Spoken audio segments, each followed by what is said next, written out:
Ang kailangan, maganda ang boses. Kailangan yung intonation, ibig sabihin, nasa tono. Ngayon, yung kanyang star quality, it's only a bonus.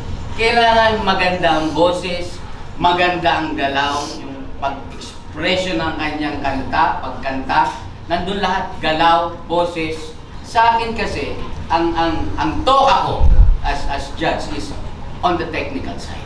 More on the technical side. Alright. But first and foremost, kailangan boses. Pag kumanta na ako, Kuya Boy, bawal na ang malamig, bawal na ang matamis, sweet tooth ako.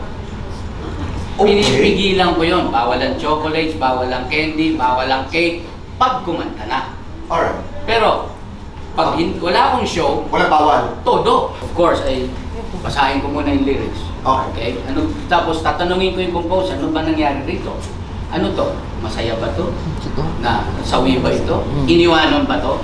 And then, that's how you interpret. There are a lot of techniques. Techniques, no? There are a lot of To convey emotions. Yes. Kasi nga, sinulat ito ng ibang tao. Ng ibang tao. Pero complete the sentence.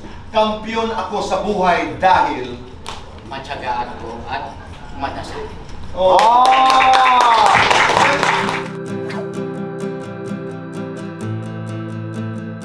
Kuya Boy, ano ang gusto mong maging aside from a host?